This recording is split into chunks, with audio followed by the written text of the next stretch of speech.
screwed it all up. That's a great way to bring it in. Okay. Welcome to Over 50 Starting Over, everyone. There's a nice big groan there to bring us in. Happy 9/11. Yeah, is it really? Today's 9/11. It's been 19 years. I'm Merle Garrison. I'm Barry Edwards. And Barry Edwards went to Greece with his buddies on the 5th anniversary of 9/11. Wow. Yes, back in 2006. 14 years. I can't okay, 2006. Yeah.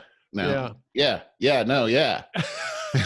We just remember being on the plane going, we're getting on a plane on the 5th anniversary of 9/11. This is a little scary. Yeah, that is actually. I just remember I was going to ask you, what do you remember about that day? 9/11, everything. Absolutely. Doesn't what everybody? Stands out? Lisa was in transit in a car on her way to a work gig, like to Michigan or something. She did not. So it all went down. They're in a car, oblivious, the whole day. And they didn't know about it till they got to the hotel later in the day. Wow. Can you imagine? Because no, I can't. I was coming home from a networking gig, a morning networking gig, and I heard on the radio about the first tower. It was like, oh my God, what a horrific accident. And then by the time I got home and ran in the house and turned on the TV, the second plane just hit. And that's when it was a total realization that it was a terrorist attack. Right. I'll tell you what, man. By the time that one went into the Pentagon, I think we just talked about this recently because I remember this. I said this is what I thought. Life as we know it probably is changing right before our eyes. And it sure did. It did, but not to the extent I thought it was going to. I thought this was going to continue. More of these things are going to continue to happen, and God knows to what end. I think a lot of things that are happening today actually spur back to 9/11. I think what you mean? The protests that we see, Black Lives Matter, the division that we have, the strong parity that we have between our parties, left and right, the whole thing that happened with and I think it started with the Muslim faith and how at first everybody was really anti-Muslim, and then we swung back the other way it's good that we swung back the other way, but we went way too far. We always do. Pendulum always has to go way too far. The truth is always somewhere in the middle. Well, then it was used as a weapon to get political agendas met, and it wasn't really about what it was said to be about. And then I think that 9/11 caused many changes systemically that we're just now realizing today. And I think the kids that are now 18, 19, 20 years old, these younger adults, they have grown up in a world that's very different than the world that we grew up in. Well, everything about it is, especially because of social media. I think that has more to do with it than most things. Before we get into all that, I wanted to mention something you're going to find shocking in a bad way. Remember last weekend I mentioned that like the night before a Cleveland police officer was shot and killed on West 65th Street? Yeah, I did. I remember. Later in the same evening, a fellow police officer that worked with him to some extent took his life. Oh. Both of these guys had wives and children. What? I know. I swear to God, I can't wrap my head around it. It's horrific, though. And I don't even feel like it's for me to put their names out there. I mean, I would like to celebrate them, but it's such a personal and tragic thing. I just want to bring it to your attention as a native Clevelander. Yeah, that's pretty. Yeah, it's just really, really sad. And it's, it's a sign of the times that, the chief said something to the effect of, you guys have no idea what it's like to be a police officer today. No, I can't imagine. I can't imagine what these people are going through. And it's so weird to see how people are so adamant about this anger towards the police that I've got some things that I want to talk about later. But one of the things that I'm noticing are the Black Lives Matter protests against cities and police departments that have a black police chief and a black mayor. And there's lots of them. Yeah, and many of them are having to resign at this point. Absolutely. That happened in Rochester just recently, and Dallas this week too. This is a movement that got away from all of them because the mayors that were trying to align themselves with the movement in Seattle and Chicago, they got turned on as well. It's just an anarchy movement. It's out of control.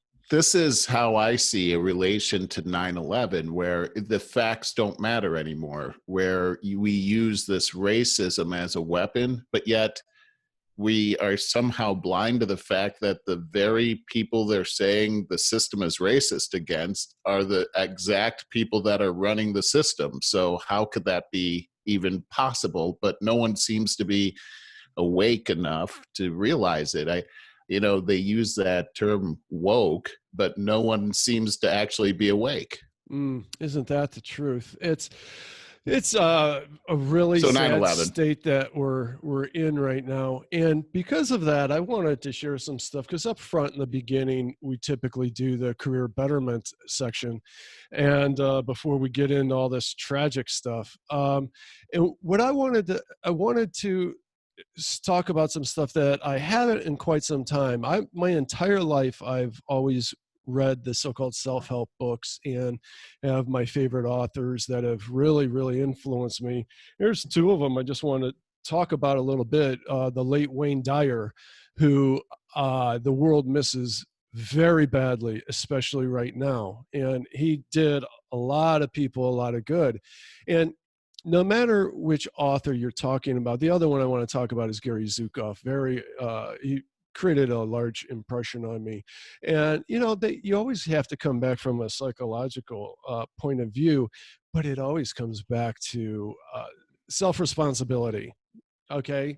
It always comes back to a sense of self-responsibility. You are the co-creator of your universe. What you think is what you create. So 5 lessons to live by, Wayne Dyer. He's got so much material. I mean, unbelievable. I read almost all of it, but these are just 5 quick ones. And, comment where you like, because you're going to like these. Do I live in a friendly or a hostile universe? You have to ask yourself that.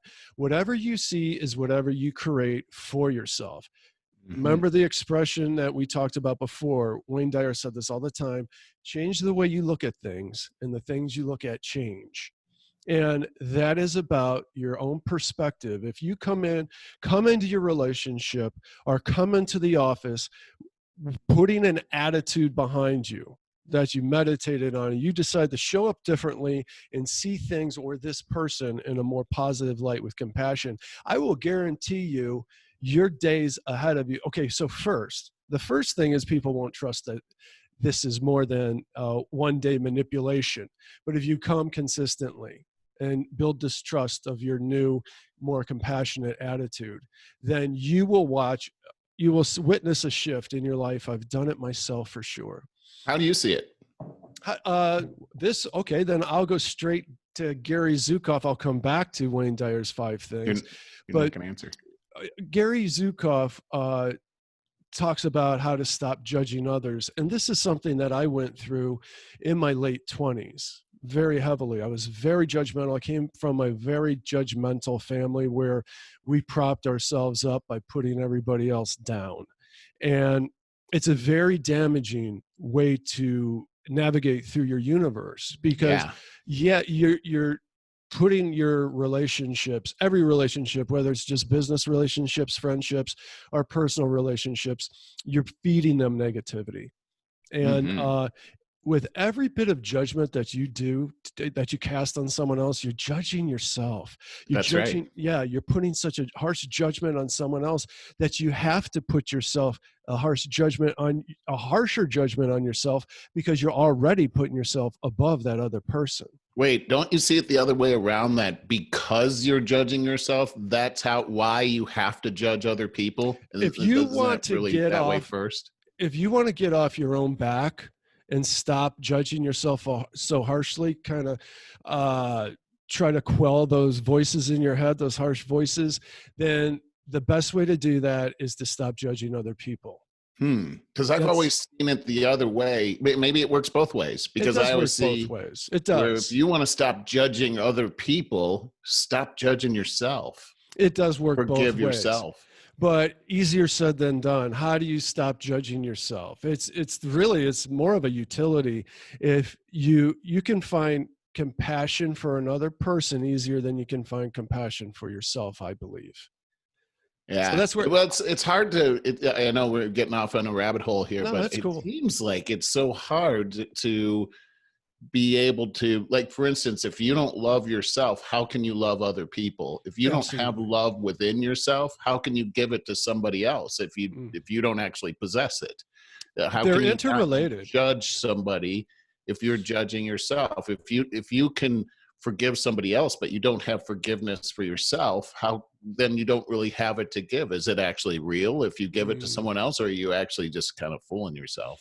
Well, the concept of forgiveness is something we could easily spend a whole show on, because it's it's a very complicated process. And I think it's something that we all struggle with. And yeah, I mean, human beings, yes. Most of us, like myself, has a very harsh voice. I have a very harsh voice in my head. It's my father's voice, though my father really wasn't hard on me in that regard, but he had a very harsh voice, a scary voice. It's the same voice, like when I'm angry and I bark out, it's my father's voice, and it's scary. And so I try to work on that. But I have a story about trying to overcome my judgmentalness, so that I could get off my own ass and heal my relationships with others. And it came on the heels of a bad breakup when I was in my late 20s, and I was, studying Buddhism and things like that a lot too, in these different authors like Gary Zukav to try to find my better path. And I was with my buddy Jay on his boat at Shooters on a beautiful summer day, Shooters being a big outdoor bar. And I was by myself for the most part, just observing, people watching.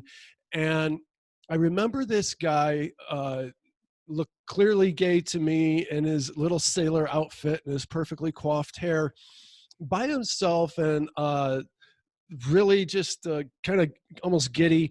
And I watched him walk up to these girls at the bar who had this. And so I'm thinking all these judgmental thoughts, like, as I'm painting this picture for you, I was thinking these thoughts, and I was like, hey, Thaler, and in my head. And I'm watching him approach these girls at the bar, just really happy. And they had the same look on their face that reflected what I was thinking, like, oh God, who is this guy? But within a few minutes, he was unaffected by that.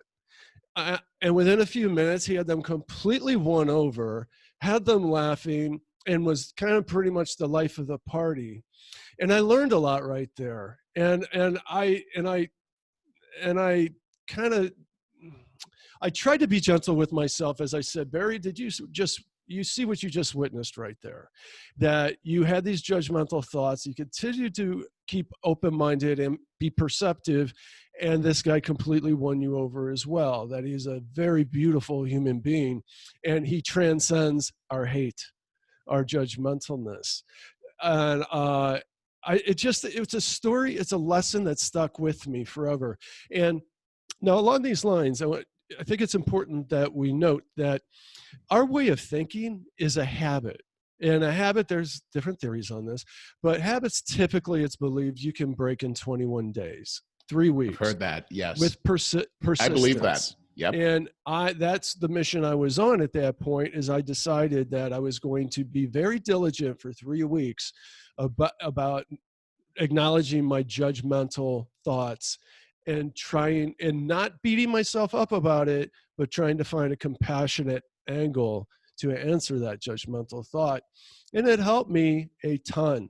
I mean, I still like to do the judgmental stuff for jokes, as a lot of us do. They're kind of left-handed jokes, I think you might call them, backhanded jokes, for a laugh. But then I always reel myself in, and okay, I should have said that, or something like that. It helped me a lot. And that is back to Wayne Dyer's #1 lesson about, do you decide, do you live in a friendly or a hostile universe? If it's hostile, then you're blaming, you're the victim, and you're being judgmental. But if you see things as friendly, then I'm going to guarantee you that you are looking at other people with compassion. When their faults are not attacking you, but you feel compassion for their faults because you have your own faults. Yes, that's a huge concept. And I was going to ask you, I think I already know though, is how you see it. Do you see it as friendly or hostile? I honestly battle that one. Oh, I do. I think that at the very essence of everything, I think the universe is always trying to nudge you in the right direction. And so when it seems hostile, it's truly just batting you back on path. mhm. And me being, I've always been very rebellious, testing the boundaries of everything. And I always get knocked back on a path. So for that reason, it may seem hostile sometimes towards me, but because of my rebelliousness. But at the end of the day, when I really think it through, I think it's a very benevolent universe that wants the best for you. I feel like Louis Armstrong, where it's a wonderful world. You Yeah. know that Yeah, you song. live that. I wake Your up and I perception hear is your that song. reality. Yeah, I mean, I go outside and I'm like, look at these people. Ah, hello, and sometimes I don't get the same response, but I But you're see doing the right everyone thing. as my potential new friend. I love that. And that's the way you should. And if you need to, if the world's not being good to you, change the way you look at it. And I you will agree. watch things change. I think that, like, when I watch television, I think, okay, that's the way they want me to perceive the world. But Mm. when I go outside, I don't see it that way. Boy, you're absolutely right, especially today's manipulative world. Which is why I stay so far away from live news broadcasts. Ugh. I read the news where I don't have to hear the commentary and the inflection of voices. Then, I think I've mentioned before. So often I'll go downstairs in the morning and get my coffee, and there's Lisa with MSNBC on, and Joe Scarborough, who has lost his freaking mind, yelling at the TV every time. I'm like, my hands are shaking. I'm trying to get my coffee and get out of there so bad. And that Meek has always got that look on her face like she just smelled a fart, I just got to get out of there. I feel sorry for them. I actually Think feel what sorry their for them. daily lives are like. They got to be in absolute misery.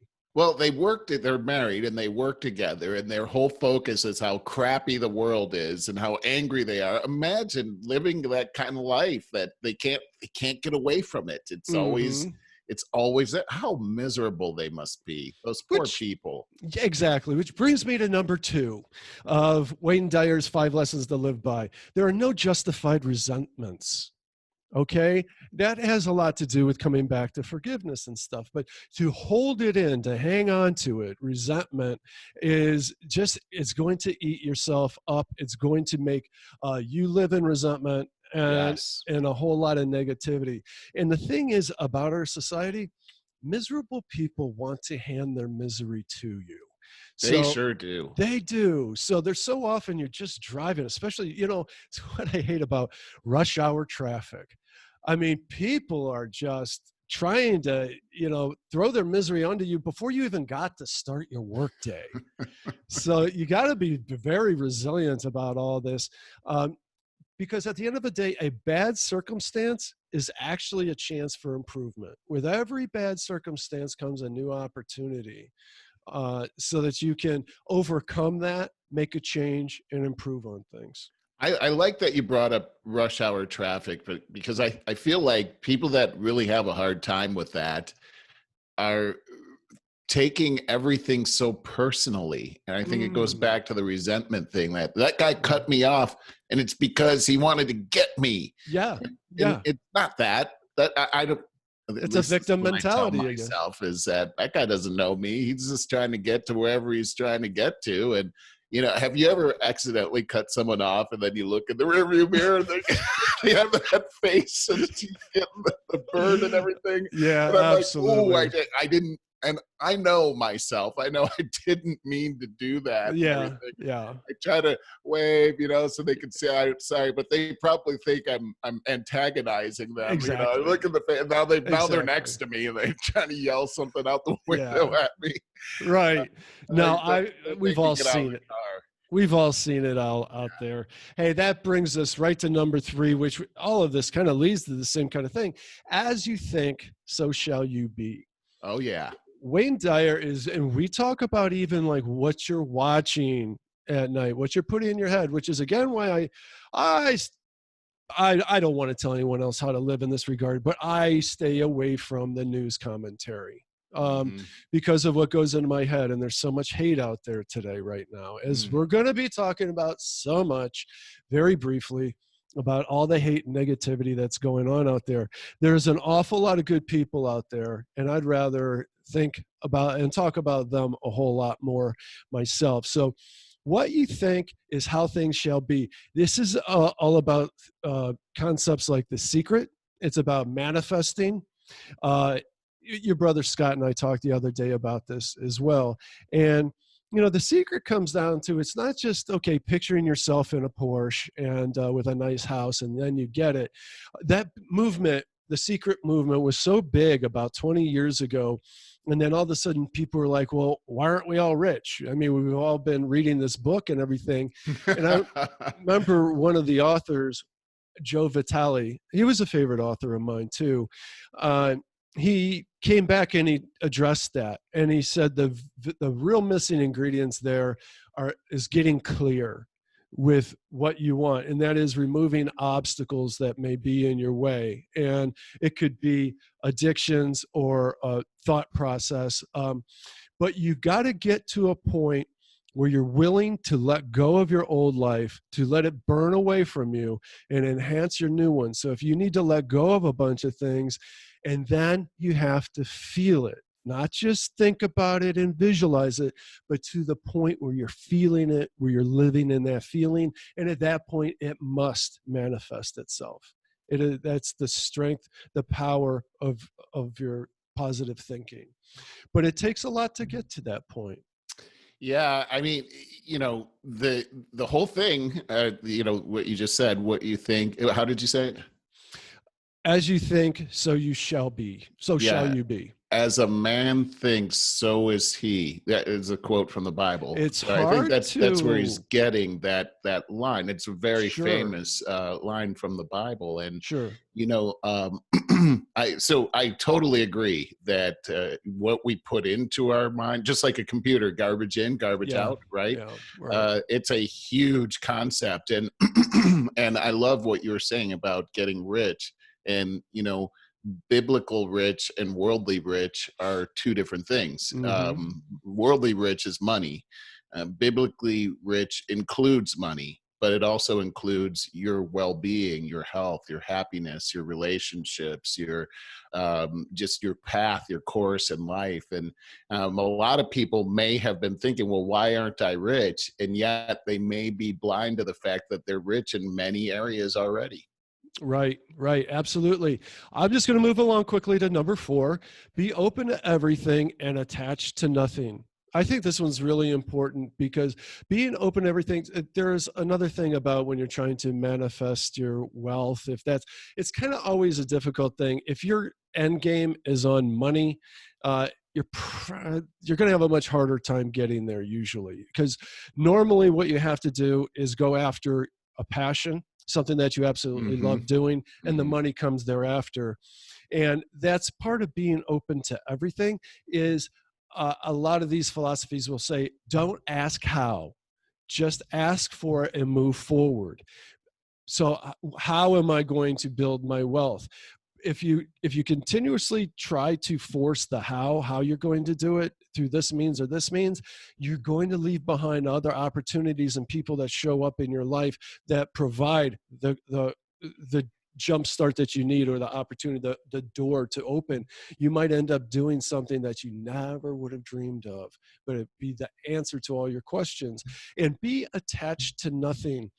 This is kind of a tough one, but it's being attached to one set of principles, certainly today in today's climate, we're always talking about the team approach to everything, and being so attached to one's team that you are blinded to other things. But it's also physical attachments, being attached to physical property and things. Any piece of property can be lost, broken, or stolen. If you're so attached to it that it ruins your life, that kind of thing is going to make you miserable as well. No one knows.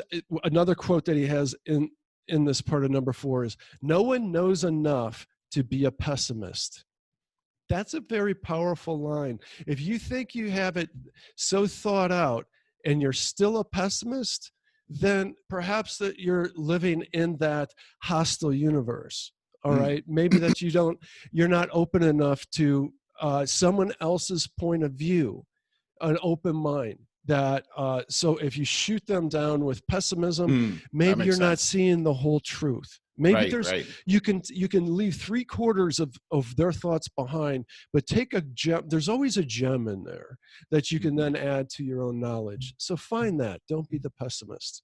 Open yourself up to anything and everything is possible. Open yourself up to anything. Everything is possible. Most people live their lives looking to get offended with a closed mind and not open-minded. He wrote all this stuff before today's climate, mind you, but it's more important now than ever. Everybody's looking to get offended. Well, that's true. He says, "I'm never offended by anything. I may not agree, but you just made me curious as to why I don't agree." Right. That is the proper way to live. We should all be living in that right now. I remember a lady running for a local office here, mayor, a few years ago. And as I say, I live in little San Francisco here, and she's a Republican, which is, oh my God, made people furious. We just started the Nextdoor app here. So everybody's jumping on there, digging up dirt on her. And several years ago, she wrote a paper on Muslims, why they are our enemy. And so they jumped on her for being a racist in this regard. And I just replied in this regard, I sound like I'm blowing my own horn here, but this is one time I actually said something productive. I said, I don't know why she wrote this paper, but I am curious as to what she's thinking. Yeah. That's the proper way. Yeah. You may not agree with 75% of it, but 25% could be a gem that you could add to your own intellect and your own opinion. Totally agree. And you'll also learn how to talk to other people like this rather than shut yourself off from everybody that doesn't agree with you and live in a little bubble of hostility. Okay, let's get to number 5, and we'll get on to current events after this. Don't die with the music still in you. We are all connected to the same divine music, and many of us are afraid to open up and listen to it. Take a chance on your passion. That one's powerful to me. I don't really get it. What music are we talking about? With your dreams, your deepest inner desires and dreams. To pursue them. Gotcha. Look at us on this podcast right now. We started this because this is something that we really wanted to do. I really wanted to talk about the things that I'm talking about right now and maybe help some people while I'm helping myself. Right on. Okay. I just didn't know what music was. I was thinking Led Zeppelin. I follow you. He went on to say in this, it is a filmed lecture, that he will never have that regret. He died about 4 or 5 years ago now, battled leukemia for a very long time. And I think his inner light and prayers extended his life considerably. I'm sure. But he did say, I'm never going to have that regret. I am standing here right now living my dream. Beautiful. I love that. Yeah. And in our small way, this is part of my dream too. Me too. I've spent all of these years reading this stuff and following these people, trying to find my better path and my own degree of happiness. And I've always wanted to share this. That's beautiful, Barry. It's always been my dream to share this. I love that I get to be in the dream with you. Absolutely. And I appreciate that as well. So along with that, I wanted to just mention the Gary Zukav stuff that we discussed about judging others. There's a really nice YouTube video on there. I read all of his books and I highly recommend them, but you can catch like a 20-minute Oprah clip. It's Gary Zukav, How to Stop Judging Others, the Oprah Winfrey Show. Look it up on YouTube. It's really fantastic. There's some audience members that share their own painful stories. This story of Kendra, the perfectionist, who put her high standards on others and therefore admitted that she lives a very painful life because of what we talked about a couple minutes ago. When you're judging others with this high standard of perfectionism, you have to judge yourself even harder.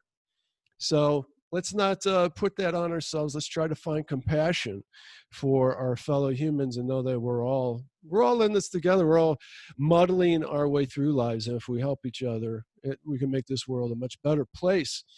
On to current events. Merle, you take it away. I don't have much in current events other than I wanted to share the story about the police, what are going on, how hard it is on our police. Got one guy getting shot and killed, and then the other guy commits suicide later in the same evening. You can't imagine what it is like for our men in blue, and we drastically need them. We need law and order in this country. Oh, you know what I wanted to ask you about? Is the heat wave subsiding yet in California? Yeah, it actually is. Thank God. We had temperatures last weekend that were just sky high. I could not even believe it. Yeah, it was at least 117 last Saturday or Sunday. It was Sunday that it was 117, but it had been hot like that all weekend. The funny thing was that we were getting these excessive heat warnings on the Weather Channel app, and it was like going to last from Saturday through Monday at 8 p.m. And we were hearing this probably as early as last Wednesday. And, you know, the last holiday we had here in Los Angeles, everything was closed. They closed up the beaches. They closed everything up because of coronavirus. And I thought, oh, okay. Because it was like not even 79 degrees when we were getting these excessive heat warnings. And I'm going, oh, come on. They're trying to make us stay home or whatever.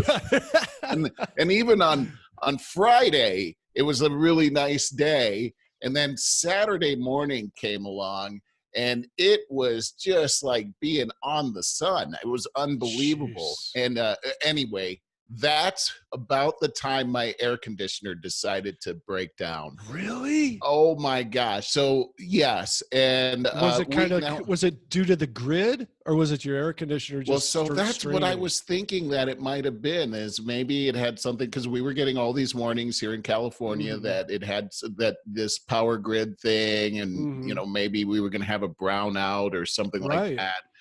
So, you know, it was one of those things where we didn't know. And not only that, we were getting air coming out of the air conditioner. It just wasn't like cold like it normally is. It was sort of cool. It wasn't, you know, it was helping, but it wasn't doing the job really. So I didn't really know if it was broken or it was because of the excessive heat. So Sunday comes around and it's 117 degrees. That I'm seeing out there. And I don't know. I've only been in hot weather like that one other time, and that's crazy hot. That's crazy hot, but you don't have humidity. So yeah, that's some consolation. But when you're in it, it's 117 is 117. Yeah. Now, was that just in the valley? On fire. No, it was all over the place. Even right down at the beach was in the high 90s. So it was pretty crazy everywhere you looked here. It was insane. So now we've got these fires happening at the same time here. And anytime it gets really hot like that, we're very susceptible to fires. And we've had these amazing fires. There's over 103 fires going on here in the state of California right now. Wow. I read that big one, I think it was last weekend, was started by a gender reveal party they had, which is all the rage now. Like, so you release the news of what gender your baby is, and then some kind of smoke machine brings up blue smoke or pink smoke, and people are putting it on Instagram Live, and that sparked a fire. What like your biggest one? Yeah, and that one's close by. And so we've got, the weird thing now is that we made it through the heat wave, which did indeed end at like 8 p.m. on Monday. So because all the air-conditioned places you would normally go are closed out here in California because of COVID-19, there was nothing you could do except for go to the beach. But 1 billion people were down there, so you didn't want to go there. And it was also pretty hot down there too. So we just tried to stay in front of what little cool air was coming out of the vent, and that was pretty much our weekend. We got our air conditioner fixed on Tuesday, and Tuesday happened to be the day that the heat wave ended. Yeah, it's like 74. So now it's like blowing out freezing cold air. You know, we got a high of like 66 or 67 today. Oh, that Very sounds unusual. perfect. So now it's probably like in the 80s for us. But here's the weird thing is that everything's orange now. Like right now, the sun's coming up. It's all orange outside. Yeah, because everything's smoke. Yeah, it's all smoke. Yesterday, I went outside, and there was a squirrel out there, and he was just like laying down on my porch. And he didn't even move when I thought he was dead, actually. But the poor thing, you know, he's breathing in all this smoke and everything. And, you know, it's we're living in a weird time. It seems almost apocalyptic out there. Yeah, I bet. It's a very strange time in our history right now. And here we are at 9/11, and that's going on. By the way, they were thinking about shutting down the 9/11 ceremony this year. And just before I came online, they actually have the 9/11 Remembrance Ceremony, and I turned it on. I actually made the mistake of turning it on because it was emotional. Really? And I bet it was. Well, sometimes I've turned it on and they have people, they read the names, you know, every year. But this year, the people that are reading the names are actually people that their parents died in the 9/11 tragedy, and so they get to read out their names, and then they end on their parent name. And this one girl, oh my God, she started crying and how much she missed her dad and everything. I was overwhelmed by that. You know, I guess the memorial there in New York is really amazing too. My friends, Brian and Jeannie, went there, and Brian is the electrical safety training guy, a blue collar guy, super nice. He said he couldn't make it through. He said probably halfway through he had to.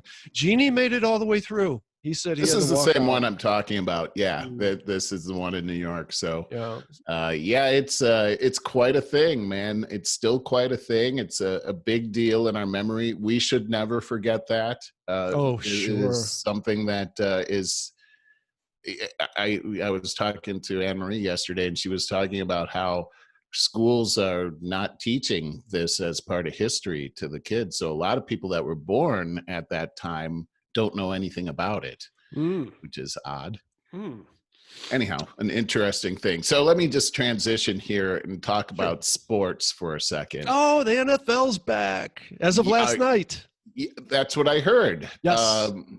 So what do you think? I didn't watch it simply, and I thought about it, but I can't get myself to go downstairs and sit in front of network TV. If I can't get it on my laptop and in the convenience of sitting on my patio or something like that, I'm probably not going to watch it. So I'm also at an all-time low in excitement, probably due to the coronavirus, and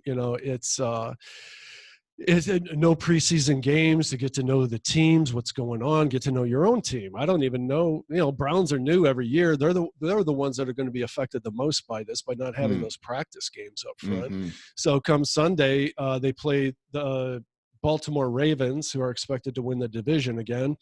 So I expect it's going to be a horrible start to the season. And I'll be downstairs washing and detailing my car out back, and I have it on the radio, and there's a 7-second delay. So by chance, if there's a good play, I then walk over to the window and look in at the TV and watch the play live, so to speak.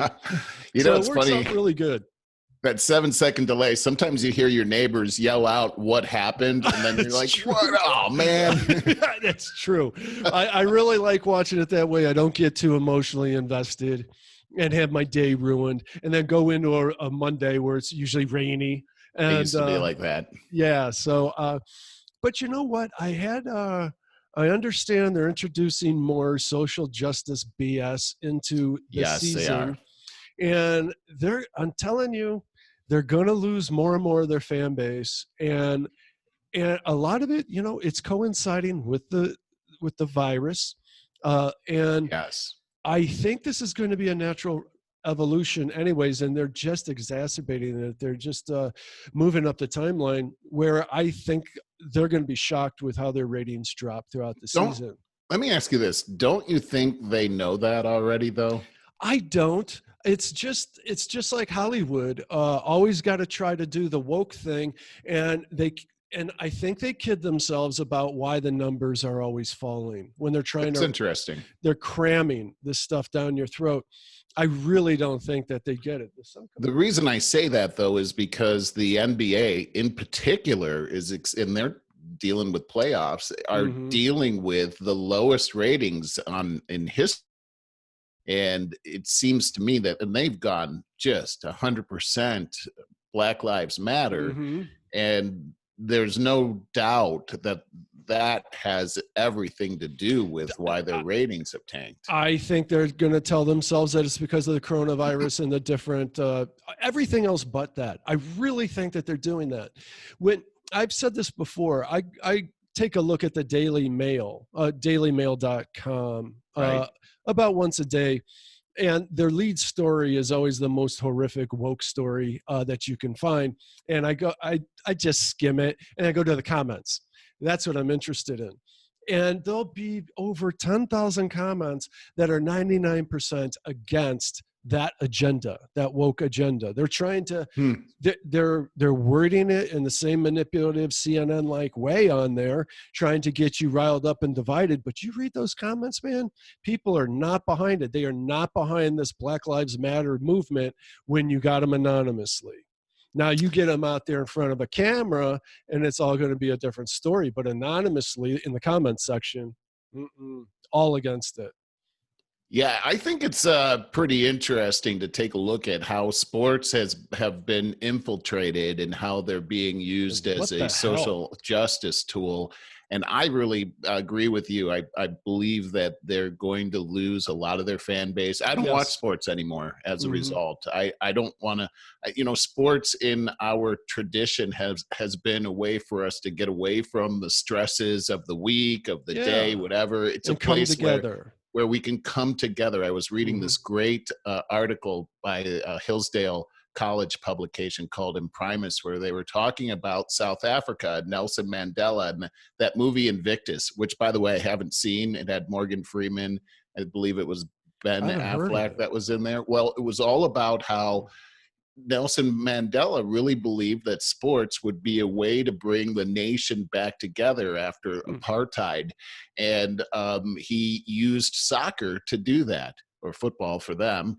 And there was a key moment, and this is a true story, where they won the world championship or whatever, and here's Nelson Mandela giving the trophy on the field to the captain of the team, who happened to be a white guy, and how this did so much to bring the country together in unification, where they weren't looking at color anymore. They were all on the same team and they all could celebrate one another.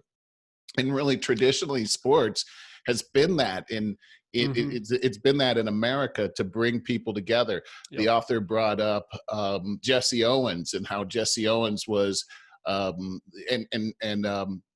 Joe Louis, Jesse Owens, winning the gold medal in 1936 in Nazi Germany. And then 2 years later, it was Joe Louis knocking out Max Schmeling in the first round. And those two becoming the first two Black sports heroes in America, rallying around these guys in a time of intense prejudice that's out there. which spurred Jackie Robinson coming on the next decade, which inspired Martin Luther King. These things have been very inspiring to American history, but now sports are using this, and they're saying they're using it in the same vein, but it's actually dividing us. If you take a look at what's actually happening, it's not being used to pull us together anymore. In fact, when you look at the NBA in particular, it seems to me that the NBA being really owned by Nike, and Nike seeing the billions of potential customers in China are and being beholden to the Chinese Communist Party, they're using people like LeBron James as a weapon against our own American society. And you have to really think about that, because here it doesn't make sense when LeBron James says that every day we as Black people leave the house and we're being hunted. That's ridiculous. That's not true. He obviously, what's embarrassing, I say this because I find the guy incredibly impressive. I think I've said before, no one has a bigger excuse to be a thug and a bad person than LeBron James with his upbringing. A single mom of questionable reputation, but he found a terrific father figure, and you will not see him in the news for breaking the law and doing, horrible things. But I'm embarrassed for him that he doesn't think for himself and doesn't realize what he's doing, the damage he's doing by saying stupid things like that. It seems to me that how could you not know that you're being used? He's a spokesman for Nike, just like Colin Kaepernick, how he's a spokesman for Nike as well. How does he not know that he's being used as a weapon? So you take a look at this, and I looked at this article that I thought was really interesting this week by I'll think of his name in a second, one of my favorites out there, but he put out an article, and it's called "Professional Athletes Ignore Facts, Stats, and Data When Denouncing Systemic Police Brutality." And his whole point in the article was, in sports, every sports person looks at statistics to prove whatever they're going to prove. You can't say that so-and-so is a good player without taking a look at the stats and the facts. And this is exactly how sports have been run, and that's just the way that it is. When you take a look at police brutality against Black people, it was the coach of the LA Clippers that was talking about, everybody's talking about fear, fear, fear. We're the ones that are getting killed out there every day. And the author was making a point that, well, wait a second, let's take a look at the facts here. There are 50 million police interactions every year. Out of that, 11 million arrests are happening. Out of those 11 million arrests, there are 600,000 police officers that get assaulted by the people they're arresting. Out of that 11 million, about 1,000 people get shot and killed. That's out of 11 million. If you start looking at the percentage of those, out of that 1,000 people, almost all of them are somehow either posing a threat, resisting arrest, something like that. Out of the 1,000 people, there are 250 Black people that are shot. There are 500 white people that are shot. Out of the 250 Black people that are shot, less than 4% of them are a white cop shooting a Black person. Out of that, a very small percentage of those people are unarmed. When you start to take a look at the statistics of this whole thing of systemic police brutality, it falls flat on its face. So how come the people that have a career in looking at stats would say something like that? I know. It bothers me so much because once you hear it one time, you can't unhear it. You now know it. You have that awareness. How do you go back and support this movement that is based on a lie in the first place? Well, exactly. So here's the thing, is that we're living in a society now where we are being told these things over the media, and we're supposed to believe them. And I believe that they know that there's a certain percentage of people that just are never going to look into it. If they hear it, well, I heard it on TV, and I believe it. And we're just getting bombarded by these things. This week, we heard that President Trump had disparaged the military. Had called the people that died during a World War I battle losers. And how could you, in these, the story came out from sources that were anonymous. How are we supposed to believe that? Buddy, I've been hearing even as late as this week that there are still people out there that think Trump's told you to drink bleach and inject Lysol. Well, there's also people believe that. That's so interesting, because I just had an experience where somebody was telling me that Trump actually said that there were good people that were white supremacists during the Charlottesville thing. He said there were good people on both sides. He immediately, right after that, denounced white supremacy and the KKK and told that they should be condemned. But he was talking about the fact that there were people that didn't want that General Lee statue torn down. I'm one of those people. I don't believe that you should tear down history like that. Of course, I don't believe what General Lee. Where does it end? Yeah, exactly. But I also believe, just like 9/11, we shouldn't tear down 9/11 memorials because somehow we remember the terrorists. We should remember our history. If we forget about our history, then we don't learn the lesson from history. That's exactly right, Barry. And so you're seeing that this lying thing happening.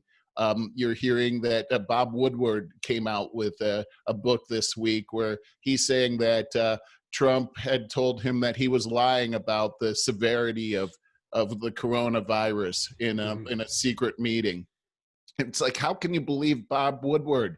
He's the same guy that wrote those articles back in the 70s that brought Nixon down, and he's got a vendetta against any kind of conservative movement. He's biased. Here's a guy that's looking to relive his glory days again. Go ahead. True, and they interviewed Fauci and asked him about that. Did you see that? And Fauci was like, yeah, we talked about these things before he went out and gave his speech. I told him what was going on, and what he would say, he would always try to find, I'm paraphrasing, but he would try to find the more hopeful way of doing it. And he goes, I didn't disagree with any of it.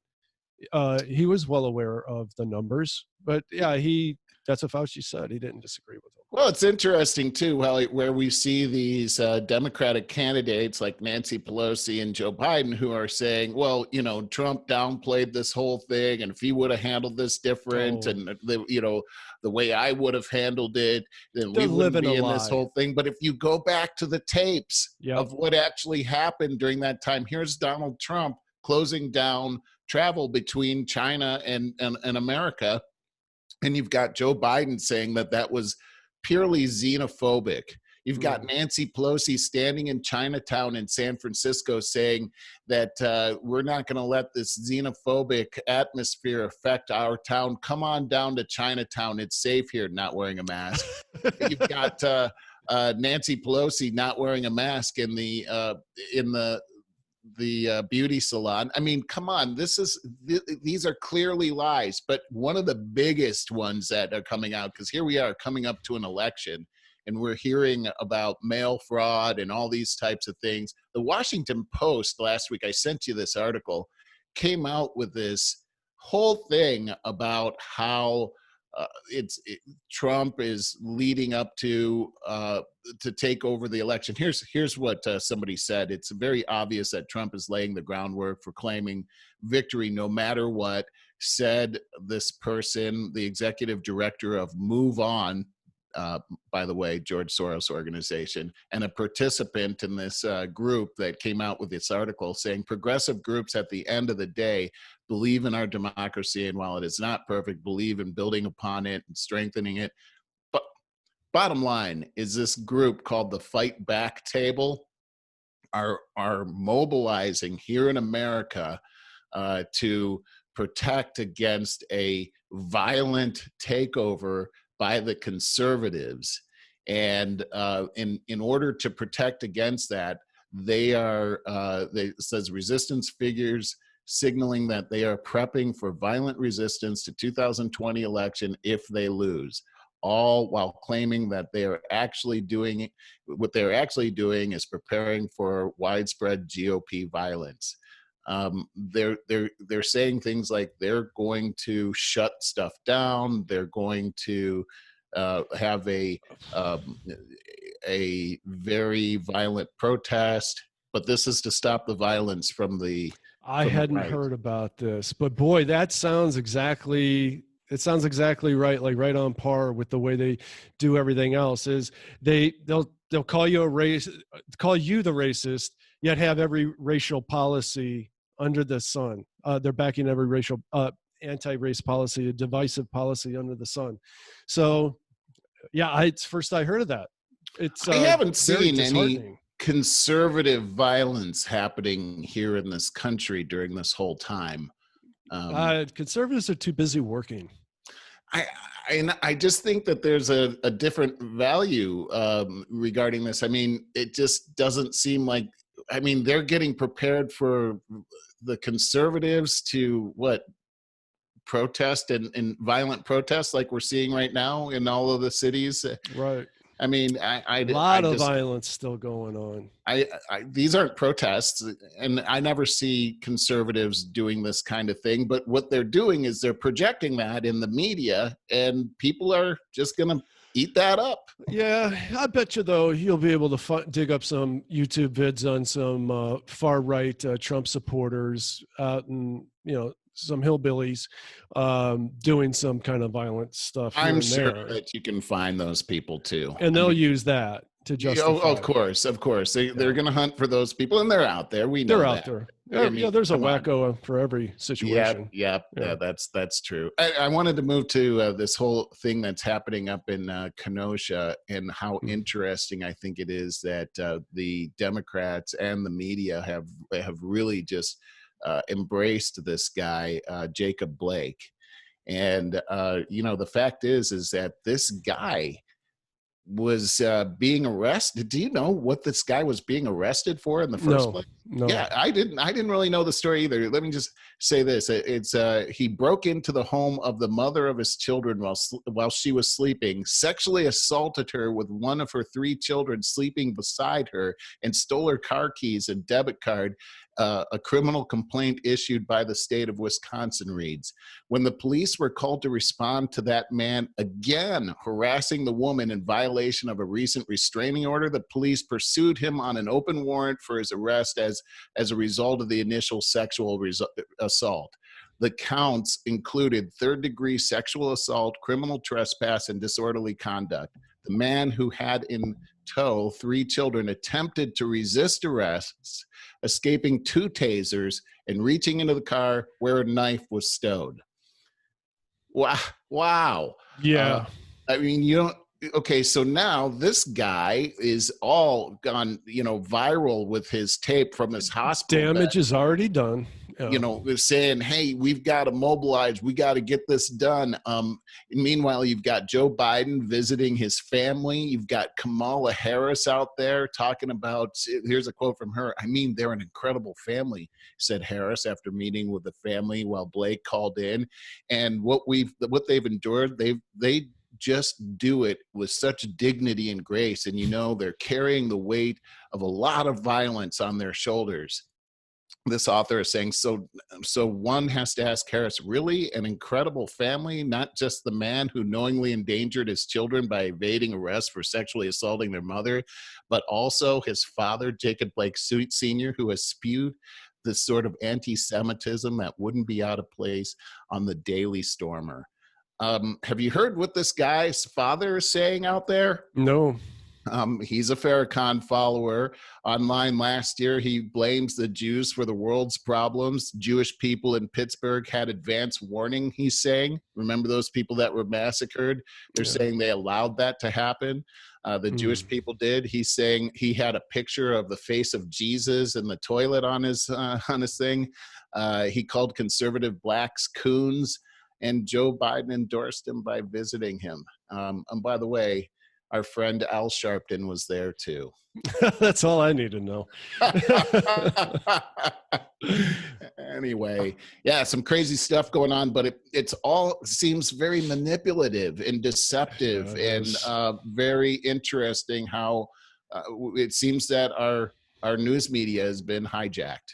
It certainly has been. And, I was just thinking between last night and this morning, because Lisa got mad at me because I said that I was intentionally not following some of the political stuff going on. And she's like, well, you got a podcast to do and blah, blah, blah. And I said, here's the thing. Between now and the election, it's going to be just saturated with nonsense. And I mean daily nonsense. They're going to try one horrible, mostly false story after another on both sides. And it's going to be completely slanderous. And I don't care. I care about overall what's going on. I care about these Black Lives Matter so-called protesters that are actually rioters creating hate crimes out there, such as this is earlier in the week in Rochester, smashing up a restaurant. And then, where was it? In the New York Post has video of rioters harassing white diners, drinking their drinks, coming up to the diners. Oh, I saw that. Yeah, a second video demonstrator smacking a white bicyclist for being white. These are hate crimes, people. They are. And they should be charged as hate crimes. Why are they not? Okay, I saw a video of exactly what you're talking about, where somebody was sitting at the table and these people ran in, and one of them came up to a table. There was a man and a woman at the table, and all their food was there, and they just switched all the food. Sorry about that. Swiped all the food off the table, and it just, all the dishes broke and everything. And I have to say, I'm a hungry guy. And if you mess with my food in any way like that, I'm sorry. They would not have chosen your table to do that. You're a big dude. But at what point do we label this a terrorist organization? I think there has to start being a discussion along these lines. I think you're right about that. And so we get back to the sports, that the sports leagues are backing this questionable terrorist organization, that the American people, as I said, go look at the comment section on Daily Mail. And I should not say just the American people, worldwide. It's UK, a lot of people from UK as well. They are against this. So not only will you have 10,000 comments that are against these activities and against mainstream media's portrayal of it, but each one of those will have like 100 likes and one dislike. So this is overwhelmingly, when people are anonymous, they'll tell you what they really think. And there is nothing real about what's the movement going on right now. I totally agree. When we get back to our news coverage, I'm going to struggle a bit, Merle, not between now and the election, with how we cover this political stuff. I'm going to leave it to you for the most part. Other than these movements, I mean, I will talk about these movements all day long because they're so wrong. They're so wrong. They're damaging. They put a lot of anxiety into our society. I agree. I mean, we had another one that came out that said that the Sturgis rally, the motorcycle rally in where is that? South Dakota, led to 266,000 cases of coronavirus. Mm-hmm. And this was an event that, oh my gosh, the left hated it so much. And they said, oh, look at these people. They're in close proximity, not wearing masks or anything. And it turns out when you look at the details on this, the whole study was bogus. Only 260 cases were confirmed in 11 states. There were 500,000 people that showed up for this, and yet a college study came out, scientific study came out to say that not 266,000 cases came as a result of these mostly conservative people going around and being, irresponsible. And this is it. We're coming up to the debates. I think it's September 26th. It's the first one. I guarantee you the scandals that are going to come out about President Trump are going to be one on top of another until it culminates in probably the worst stories you've ever heard, with no substantiation. No, it'll be anonymous sources all the way. And you're right, Mary. I don't have room in my day and my psyche for daily mudslinging. I just don't. Yeah, I agree. It's terrible. It's terrible what's happened. And, you don't want to stomp on freedom of speech in any way, but there's got to be something about purposely lying to the American public and knowing it in order to achieve a political aim. That's propaganda. That's what we've battled against in other countries. It's funny how you worded that. I don't want to stomp on free speech, I don't know. That's a slippery slope. There is no free speech right now because we have this propaganda going on that tells you if you speak up and speak your mind from a more conservative point of view, you're going to get slammed as a racist or a xenophobe or whatever other term that they can throw at you. They've been doing this for 10 years now. Well, they're doing that and they're ruining people's lives, but they're ruining their careers. I mean, you're not just getting slammed down socially. Your way of life is being shut off as a result. And this is exactly what they've done in communist Russia, in Cuba, and all the communist nations that we have, which we've pointed out have never worked. 100 million deaths as a result during the last century. It's not going to work. We've proven it, I think. Yeah, not into standing in food lines for bread. Really Me not. neither. Oh, we're really over, Merle. We're going to start winding it up. I wanted to, on a lighter note, though, I wanted to mention that, boy, Cobra Kai is all the rage on Netflix right now. It's #1 in the country, and I just started watching it, and it's really cool. It's a series based on The Karate Kid, with Ralph Macchio in the title, one of the leads, and his nemesis, that blonde guy. They're grown up, and they, a long story short, they established their own dojos and are still conflicting with each other. Get out of here, really? That's so cool. I love that. It is. Where do you watch this? It's on Netflix, but it started out as a YouTube TV show. Oh, wow. And it kind of has the production value you would expect of a YouTube TV show. Ralph Macchio is not a very good actor. I'll say that right up front. I kind of like his nemesis, though, and I don't remember his name, but the blonde kid. Yeah, I know exactly who you're talking about. Yeah, and I think he's and he's funny on there because he's like harsh and everything. Like, he's getting these kids in his dojo that it's kind of neat the way they're turning the tables. So Ralph Macchio, what's his character's name? Do you remember? All I remember is wax on, wax off. Yeah. Okay. So wax on, wax off grows up. He's got this big car dealership, successful car dealership. He's got a beautiful family and a beautiful home with the swimming pool, all of that.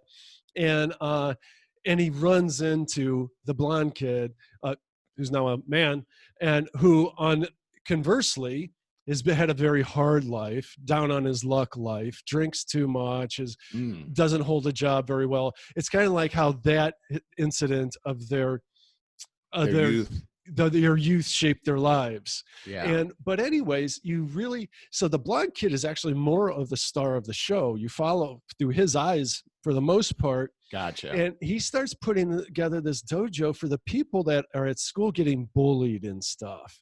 And so he's doing a lot of good. He's giving them confidence and helping them find themselves and all this, but he's so harsh about it. He calls them names. Like, it's really funny. I mean, it is really funny, but it's interesting to see the turning of the tables, and Ralph Macchio's character just cannot see through his eyes. So remember how in The Karate Kid, you only saw through Ralph Macchio's eyes. Right. And so the other guy was not developed. His character was not developed. He was just a bully. He was just a bad guy. Yeah. Yeah, that's all. So now you see it more developed. It's very interesting. And yet it's very light. I would say it's family friendly other than some swear words. But what's really interesting is you get a lot of subplots through, like, Ralph Macchio's kid, who both of their kids, both have kids that are in high school.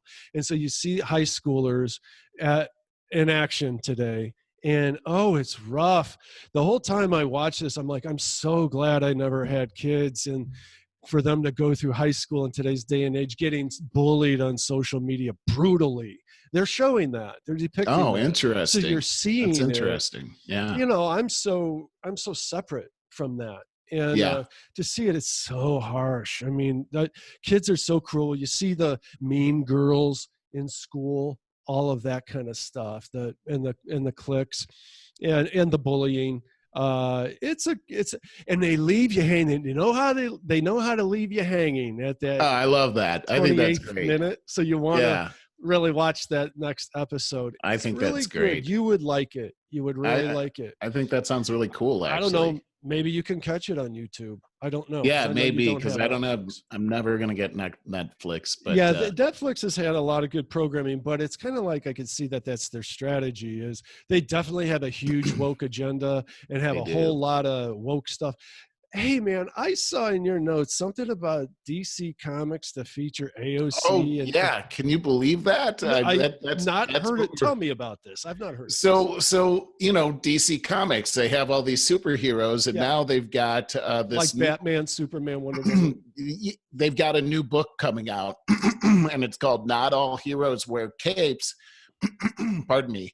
Boy, so they've announced this on their website, and they're saying Wonder Woman has been an inspiration for decades. While not everyone would choose her star-spangled outfit for themselves, why would they say that? Oh, you know her why. Compassion and fairness are worthy of emulation. We'll be presenting tales of real-world heroes who take up Diana's mantle and work in the fields of science, social justice, activism, diplomacy, and more. And so this is going to feature Ocasio-Cortez, AOC, and Tlaib, and many others that are professed leftists. You're not going to find a conservative woman in there whatsoever, but it'll be, you know, the comic of them, and it will be them really portrayed as superheroes. Oh my God. I will say this, that it could work with their audience, because an audience like that is typically pretty young, and you know what our school systems are like right now. I hate what they've done to the comic books and superheroes. Yes. I mean, there were comics that I liked to read growing up, and I same here. I was actually, even as a young adult, I was reading some Spider-Man and things like that I liked, and you know, they've changed this whole thing where they're embarrassed of. For instance, they took out Superman, where he used to say that he was in the pursuit of truth, justice, and the American way. Well, they took that American way part out. He doesn't say that anymore. Bothers me. And he, in fact, in one edition, he actually renounced his American citizenship. Really? Superman. I mean, oh, there's such an anti-American. It's to be a Democrat, to be left, means that you have to be disgusted and embarrassed with the American way, that we're this failure. And that bothers me so much. You can be, I'm still a classical liberal. My beliefs are still there. That's different. Yeah, it is. Yeah, it is. And, you know, I grew up reading comic books, and they were always very liberal. They're always trying to heal the racial divide, even back then. And they were so clumsy at doing it. That every black character had to have black in his name: Black Manta, Black Goliath, Black Panther, Black. Yeah. And it's like, geez, guys. So they always try to go more left than is actually there. But this stuff, and you know what they've been doing for years now, is every single character they have to make a female version of. They're coming out with Thor. The new Thor is going to be Natalie Portman as Thor, that like 95-pound little girl. Right. But boy, can they fight. They're like knocking out guys that are like 260 pounds. Absolutely. Throwing them across the room. I mean, that's believable. Exactly. And I mean, Netflix is pushing that kind of agenda all the time. At some point, some marketing wizard has to go into Hollywood and say, you know, your audience is predominantly male. I think they would really like a strong male lead here. and Well, run away with the ratings. that there's a whole other show on. Remember, I think it was one of the Obama elections where I think it was Jay Leno that coined the term the war on women.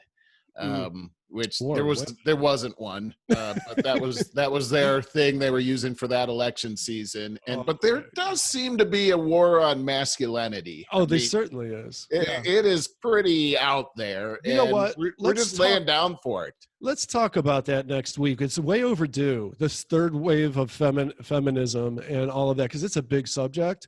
Let's talk, because we'll have to broach that. We're way over. Hey, I wanted to do a shout out before we leave here to Megan, who said a comment last week. Truth be told, I look forward to these after my weeks. I relax when I see your smiling face, and you all crack me up. It's a perfect way to unwind. And then from Tim, we got great show. This was last week's show. Great show. Great end to the show. Christina and I really enjoyed it. And happy anniversary to you both. Anyway, thank you, guys. Great comments. Or love comments. Leave your comments on our website, though. We want to be able to share them with everybody else out there. And we love you guys. And thanks for being with us. Yeah, and please, for a big thing that you could do for us is to leave us a rating, a 5-star rating on your podcast of choice. That will enable us to reach more people. It is all about ratings. So please do that. And check us out at over50startingover.com. Sign up for our email list and you'll get this dropped right in your email box as it comes out. Thanks a lot, Merle. Sorry, guys, that we went so over. Love you, brother. See you next week.